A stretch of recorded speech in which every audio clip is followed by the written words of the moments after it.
আসসালামু আলাইকুম সুপ্রিয় ভিউয়ার্স, আমি তাহমিনা সুচি আমার ইউটিউব চ্যানেল আনান্তিস কিচেন ফেস্টিভ্যাল থেকে সবাইকে বরাবরের মতো আরো একবার শুভেচ্ছা জানাচ্ছি। আজ নিয়ে এসেছি চিকেন লেগ ফ্রাই এর রেসিপি। চিকেনের একঘেয়ে রেসিপি থেকে একটু অন্যরকম একটা রেসিপি এটা। চেষ্টা করেছি সম্পূর্ণ আপনার হাতের কাছে থাকা সব ঘরোয়া উপকরণে এটা তৈরি করে দেখাতে। রেসিপি এর প্রিপারেশনে প্রথমে আমি 6টা চিকেনের লেগ পিস পরিষ্কার করে ধুয়ে পানি ঝরিয়ে নিয়েছি। এবার প্রতিটা চিকেনের গায়ে এভাবে হালকা কাট করে নিচ্ছি। খুব বেশি ডিপ কাট দিতে হবে না। এবার ম্যারিনেশন করব। তার জন্য প্রথমে আমি 1 টেবিল চামচ গুঁড়া দুধ ও মাঝারি সাইজের একটা লেবু চিপে মেখে নিচ্ছি। এটার বদলে কেউ চাইলে টক দইও দিতে পারেন। হাতের কাছে সবসময় টক দই থাকে না, তাই এই পদ্ধতিটি দেখানো। সাথে অ্যাড করছি আধা টেবিল চামচ জিরার গুঁড়া, আধা টেবিল চামচ ধনিয়ার গুঁড়া, কাশ্মীরি লাল মরিচের গুঁড়া দিয়েছি 1.5 টেবিল চামচ। এটা সুন্দর একটা কালার আনবে। দিচ্ছি আরো আদা রসুন ও কয়েকটা কাঁচামরিচ একসাথে পেস্ট করে নেওয়া। সাথে আরো যাচ্ছে স্বাদমতো লবণ।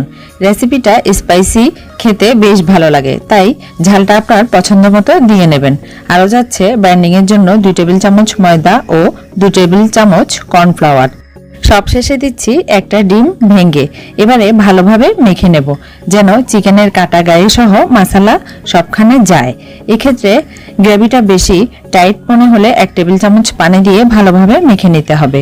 এবার এটা রেস্টে রাখবো ঘন্টাখানেক। হাতে সময় বেশি থাকলে 2 ঘন্টা বা তার চেয়েও বেশি রাখতে পারেন, এতে রেজাল্ট ভালো আসবে। ঘন্টাখানেক পর ফিরে এলাম। আমি ম্যারিনেশনের সময় গোলমরিচের গুঁড়া দিতে ভুলে গিয়েছিলাম। এখন 1 চা চামচ গোলমরিচের গুঁড়া দিয়ে মেখে আবারও ভালোভাবে উল্টে পাল্টে লেগ পিসগুলো মশলায় মিশিয়ে নিচ্ছি। এদিকে একটি প্যানে পরিমাণ মতো তেল গরমে বসিয়েছি। তেল গরম হলে এবার চিকেনগুলো ভেজে নেব। আমি 2 ব্যাচে সবগুলো চিকেন ভেজে নেব। চিকেন দেওয়ার পর সাথে সাথে নাড়াচাড়া বা উল্টাতে গেলে উপরের কোটিংটা খুলে যাবে। সাবধানে ছোট একটা কাঁটা চামচের সাহায্যে চিকেনগুলো উল্টিয়ে পাল্টিয়ে ভাজবো। এটা কিন্তু 80% মতো রান্না করব। তারপর এটা 15 মিনিটের মতো ঠান্ডা হলে আবারও দ্বিতীয় ফ্রাই করব। এতে করে মাংসটা ভেতর থেকে খুব জুসি হবে আর উপরের অংশটা থাকবে একদম ক্রিস্পি। এবার প্রথম ব্যাচ ভেজে ঠান্ডা হতে হতে দ্বিতীয় ব্যাচও ভেজে তুলে নিচ্ছি। দ্বিতীয় ব্যাচের মাংস ভাজার পর প্রায় 15 মিনিট পরে এবার প্রথম ব্যাচের মাংসগুলো দ্বিতীয়বার ফ্রাই করে নিচ্ছি। ভাজার জন্য তেলটা কিন্তু খুব গরম করে নিতে হবে, কারণ চিকেনটা আগে থেকে রান্না করা। এবারে শুধু একটু ভেজে কালার আসবে আর মুচমুচে হবে। সবগুলো চিকেন নিজের পছন্দ মতো 2 বারে ব্রাউন কালার করে ভেজে তুলে নিচ্ছি। এই পর্যায়েও কিন্তু চিকেনগুলো সস দিয়ে বা এমনি চিকেন ফ্রাই হিসেবে খাওয়া যাবে। তবে রেসিপিটাকে রেস্টুরেন্টের মতো আরেকটু টেস্টি করার জন্য আমি একটি প্যানে বাটার দিয়েছি। কেউ চাইলে এ পর্যায়ে তেলও দিতে পারেন। দিচ্ছি রসুনের কিমা কুচি 1.5 টেবিল চামচ। এটা একটু ভাজা হতে হতে দিচ্ছি 1/3 cup chilli sauce, 1/3 cup tomato sauce ও 1 চা চামচ সয়া সস। সসগুলো একটু বাড়িয়ে দিলে মাংসের কালার সহ গ্রেভিটা দেখতে বেশ সুন্দর হয়।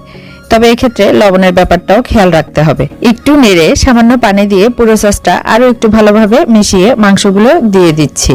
হালকা হাতে মাংসগুলো উল্টিয়ে দিতে হবে। সসটা মাংসের সাথে মেশাতে যতক্ষণ সময় লাগবে ততক্ষণই চুলায় রাখবো। চুলা থাকবে একদম লো আছে। উপর থেকে কিছুটা পেঁয়াজ কলি দিয়ে দিয়েছি। যদি আপনার হাতের কাছে থাকে দিতে পারেন। দেখতে কিন্তু খুবই লোভনীয় হয়েছে, খেতেও কিন্তু হয়েছে দারুণ মজার। চেষ্টা করেছি সহজভাবে রেসিপিটি দেখানোর। আশা করছি আজকের এই সহজ রেসিপিটাও ভালো লেগেছে। আবারও নতুন আরো একটি রেসিপিতে এভাবে কথা হবে। ততক্ষণ পর্যন্ত সবাই অনেক বেশি ভালো, সুস্থ ও নিরাপদে থাকবেন আশা করছি। আজকের মতো আল্লাহ হাফেজ।